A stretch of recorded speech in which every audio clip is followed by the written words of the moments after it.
வணக்கம். ஆன்மீக செய்திகள். விநாயகர் சதுர்த்தியை முன்னிட்டு நாடு முழுவதும் விநாயகர் சிலை பிரதிஷ்டை செய்யப்பட்டு சிறப்பு பூஜைகள் நடைபெற்றன. அதன் ஒரு பகுதியாக தஞ்சாவூரில் 51 இடங்களில் விநாயகர் சிலை பிரதிஷ்டை செய்து வழிபாடு செய்தனர். இதில் சிவபெருமானுடன் விநாயகர், கம்ப்யூட்டர் விநாயகர் என 2 அடி முதல் 20 அடி உயரம் வரை விதவிதமாக மண்ணால் செய்யப்பட்ட விநாயகரை பக்தர்கள் தரிசனம் செய்தனர். விநாயகர் விசர்ஜனத்தை முன்னிட்டு பேண்ட் வாத்தியம் மற்றும் பறை இசை முழங்க விநாயகர் சிலை வீதி உலா விமரிசையாக நடைபெறுகிறது. போலீஸ் பாதுகாப்புடன் விநாயகர் சிலைகள் தஞ்சாவூர் வடவாற்றில் கரைக்கப்பட்டது.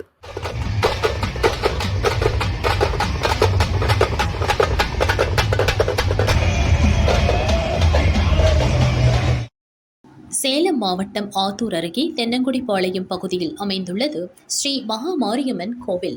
பிரசித்தி பெற்ற இக்கோவிலில் திருப்பணிகள் முடிவுற்றது. தொடர்ந்து கும்பாபிஷேக விழா கடந்த 24ஆம் தேதி முகூர்த்தக்கால் நடுதல், முளைப்பாரி இடுதல் நிகழ்ச்சியுடன் தொடங்கியது. யாகசாலை பூஜைகள் நடைபெற்று இன்று காலை 2ஆம் கால யாக பூஜைகள், பின்னர் புண்ணிய ஸ்தலங்களில் இருந்து கொண்டுவரப்பட்ட புனித நீருக்கு பூஜை, கோ பூஜை செய்து திரவிய ஹோமம் செய்யப்பட்டது. புனித நீருக்கு மகா தீபாராதனை நடைபெற்ற பின்னர் கோபுர கலசம் மீது புனித நீர் ஊற்றி மகா கும்பாபிஷேகம் வெகு விமர்சையாக நடைபெற்றது.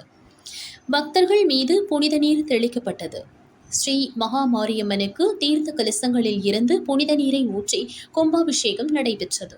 அம்மனுக்கு வண்ண மலர்களால் அலங்காரம் செய்து பூஜைகள், அபிஷேகங்கள், மகா தீபாராதனைகள் நடைபெற்றன. விழாவில் திரளான பக்தர்கள் கலந்து கொண்டனர்.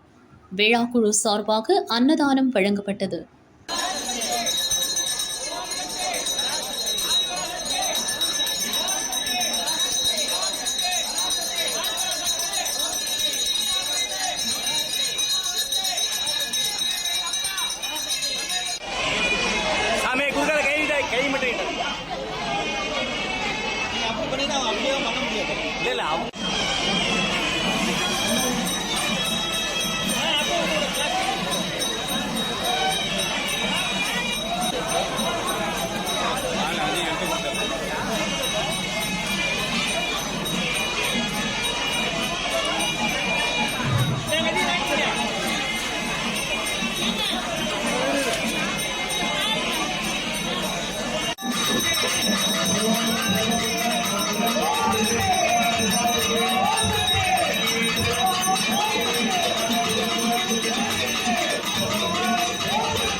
திருச்சி நெசவாளர் காலனி மலைக்கோட்டை மகாமாரியம்மன் கோவில் கும்பாபிஷேகம் விமர்சையாக நடைபெற்றது.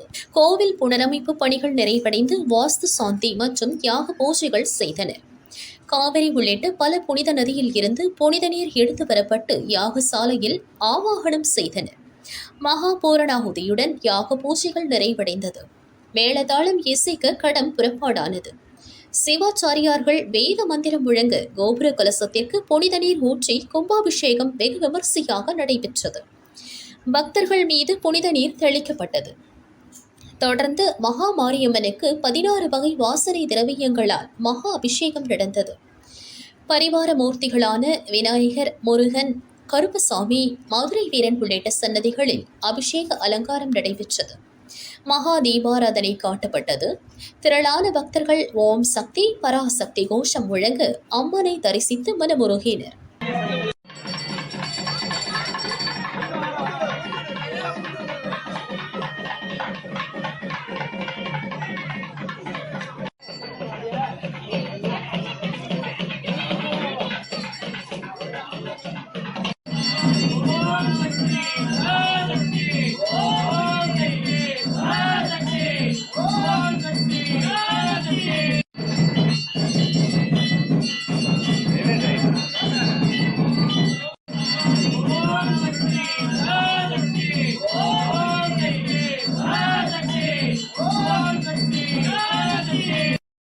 நீலகிரியின் வேளாங்கண்ணி என அழைக்கப்படும் குன்னூர் பாய்ஸ் கம்பெனி வேளாங்கண்ணி ஆரோக்கிய அன்னை ஆலயத்தில் புனித ஆரோக்கிய அன்னையின் பிறந்தநாள் திருவிழா துவங்கியது. கேட்டல்பவுன் பகுதியிலிருந்து கொடி ஜெபத்துடன் ஊர்வலமாக கொண்டு வரப்பட்டது. வண்ணக் கொடைகள் புடைசூழ வந்த ஊர்வலம் ஆலயத்தை அடைந்தது. ஊட்டி மறை மாவட்ட தலைமை குரு கிறிஸ்டோபர் லாரன்ஸ் மாதா கொடியை மந்திரித்து ஏற்றி வைத்தார். விழாவையொட்டி இன்று முதல் 7ஆம் தேதி வரை நவநாள், திருப்பலி, மறையுரை நடக்கிறது. 8ஆம் தேதி அன்னையின் பிறந்தநாள் விழாவில் ஆடம்பர சிறப்பு திருப்பலி நடக்கிறது. தொடர்ந்து அன்பின் விருந்து, ஆடம்பர தேர்பவனி ஆகியவை நடக்கிறது. ஏற்பாடுகளை பங்குத்தந்தை ஆரோக்கியராஜ், உதவி பங்குத்தந்தை கிளெமெண்ட், துணைத் தலைவர் சகாயராஜ், செயலாளர் ரிச்சர்ட் மற்றும் பங்கு அருட்பணியாளர்கள், பங்கு பேரவையினர் மற்றும் அன்பியங்கள் செய்து வருகின்றனர்.